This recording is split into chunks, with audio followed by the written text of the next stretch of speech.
সাল্লাল্লাহু আলাইহি ওয়াসাল্লাম জেনে বুঝেই মনে হয় আমাদের জন্য এই দোয়াটা শিখিয়েছেন।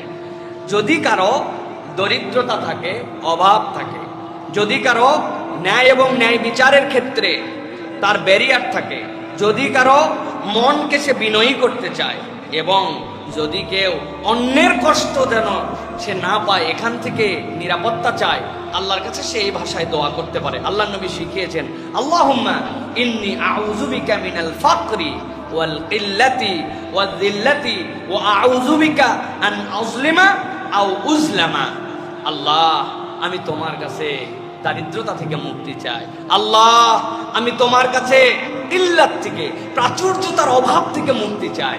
মানে আমার দিল টানে এই জিনিসটা আমি নিব, কিন্তু কোনো কালেই আমার সক্ষমতা হলো না। আল্লাহ, আমার এইটুকু অন্তত দিও যে আমি যেন আমার রেঞ্জের মধ্যে এই জিনিসটা নিতে পারি, অ্যাফোর্ড করতে পারি। আল্লাহর কাছে এইটুকু চাওয়া। এরপর আল্লাহর কাছে কি চেয়েছে? আল্লাহ ওয়া জিল্লাহ, আল্লাহ অপমান অপদস্থতা থেকে তোমার কাছে হেফাজত চাই।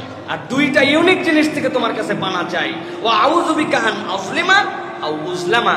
আমি কারো প্রতি জুলুমকারীও হতে চাই না, কারো দ্বারা আমি মাজলুমও হতে চাই না। এই দুটা থেকে আমাদেরকে হেফাজত করে। বলেন আল্লাহুম্মা আমিন।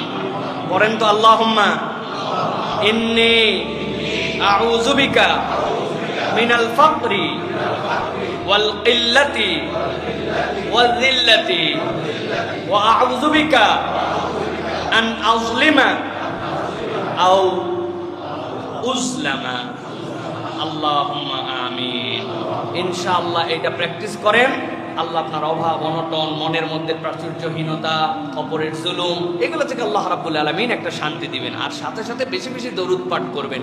দরুদ পাঠ করলে অন্তরের মধ্যে একটা ভিন্ন রকম শান্তি আসে। প্রাত্যহিক আমলে ঢুকায় ফেলতে হবে। মিনিমাম 100 বার করে আমি দরুদ শরীফ পাঠ করে দিনে, দুনিয়া একদিক আমি একদিক, এই আমল করেন। ইনশাআল্লাহ আল্লাহ রাব্বুল আলামিন আপনার দিলে